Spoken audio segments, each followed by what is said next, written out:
بعض اوقات انسان کا مذاق اس کے لیے جان لیوا بھی بن جاتا ہے۔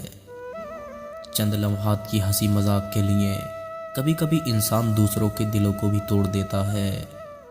لہٰذا آج کا واقعہ بھی کچھ اسی طرح ہونے والا ہے، جس میں آپ کو معلوم ہوگا کہ ہنسی مذاق کے لیے کس طرح ایک مہمان نے اپنے میزبان کے ساتھ کیا کیا۔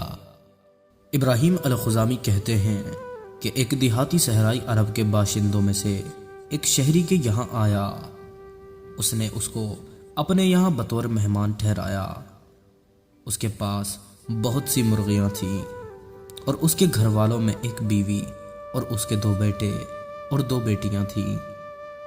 یہ شہری میزبان بیان کرتا ہے کہ میں نے اپنی بیوی سے کہا کہ آج ناشتے کے لیے مرغی بھون کر لے آنا۔ لہٰذا جب ناشتہ تیار ہو کر آیا تو میں اور میری بیوی، 2 بیٹے اور 2 بیٹیاں اور وہ اعرابی سب ایک ہی دسترخوان پر بیٹھ گئے۔ ہم نے بھنی ہوئی مرغی اس کے سامنے کر دی اور کہا، آپ ہمارے درمیان اسے تقسیم کر دیں۔ ہم نے اسے ہنسنے اور مذاق کے لیے ایسا کیا تھا۔ اس نے کہا کہ تقسیم کرنے کا کوئی بہتر طریقہ تو میں نہیں جانتا، لیکن اگر تم میری تقسیم پر راضی ہو تو میں سب پر تقسیم کرنے کو تیار ہوں۔ ہم نے کہا ہم سب راضی ہیں۔ اب اس نے مرغی کا سر پکڑا اور اس کو کاٹ دیا اور وہ مجھے دیا اور کہا راس یعنی سر رئیس کے لیے ہے۔ پھر 2 بازو کاٹے اور کہا 2 بازو 2 بیٹوں کے لیے ہیں۔ پھر 2 پنڈلیاں کاٹی اور کہا پنڈلیاں 2 بیٹیوں کے لیے ہیں۔ اور پھر اس کے پیچھے کی دم کا حصہ کاٹا اور بولا عجز، یہ عجوز یعنی بڑھیا کے لیے ہے، اور وہ میری بیوی کو دے دیا۔ پھر کہا کرور یعنی دھڑ کا پورا حصہ دائر یعنی مہمان کے لیے ہے، اور پوری مرغی اپنے آگے رکھ لی۔ جب دوسرا دن آیا تو میں نے کہا کہ آج 5 مرغیاں بھون کر لانا۔ پھر جب ناشتہ آیا تو ہم نے کہا کہ تقسیم کیجئے۔ کہنے لگا کہ میرا خیال یہ ہے کہ آپ صاحبان کو میری کل والی تقسیم سے ناگواری ہوئی ہے۔ ہم نے کہا نہیں، ایسا بالکل نہیں ہے۔ کہنے لگا ٹھیک ہے۔ ہم نے کہا آپ اپنی تقسیم برابر سے کیجئے۔ تو اس نے پوچھا کہ میں طاق کا حساب رکھوں یا جفت کا؟ ہم نے کہا طاق کے حساب سے کیجئے تو زیادہ بہتر رہے گا۔ اس نے بھی جواب میں کہا جی ہاں، یہ آپ کے لیے بھی بہتر رہے گا۔ تو حساب کچھ یوں ہوگا کہ آپ اور آپ کی بیوی اور ایک مرغی 3 ہو جائیں گے اور یہ طاق ہو جائے گا۔ بچے آپ کے 2 بیٹے، ان کے لیے ایک مرغی 3 ہو جائیں گے۔ اب رہی آپ کی 2 لڑکیاں اور ایک مرغی، یہ ملا کر 3 ہو جائیں گے۔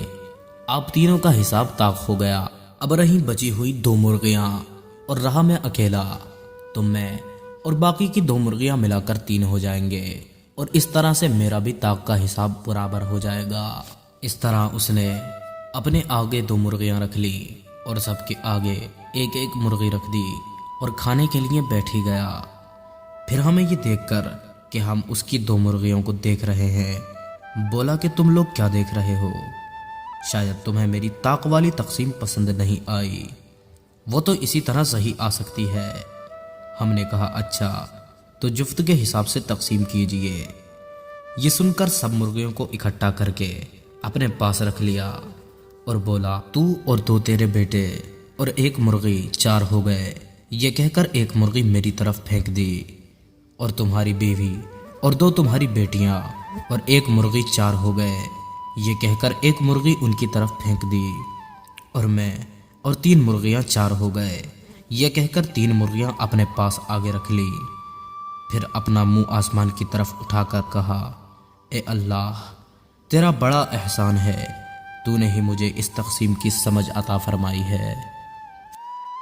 ہم میں سے ہر ایک شخص کو چاہیے کہ ہر کسی شخص کی دل آزاری سے بچیں، کیونکہ دل آزاری کرنا دنیا کے بدترین گناہوں میں سے ایک گناہ ہے۔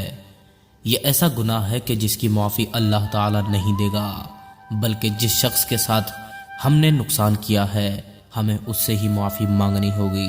لہٰذا اللہ تبارک و تعالی کی بارگاہ میں دعا ہے کہ وہ ہمیں دوسروں کی دل آزاری سے بچنے کی توفیق عطا فرمائے، اور چند لمحات کی ہنسی مذاق کے لیے دوسروں کا دل دکھانے سے ہم سب کو محفوظ رکھے۔ آمین۔ یا رب العالمین۔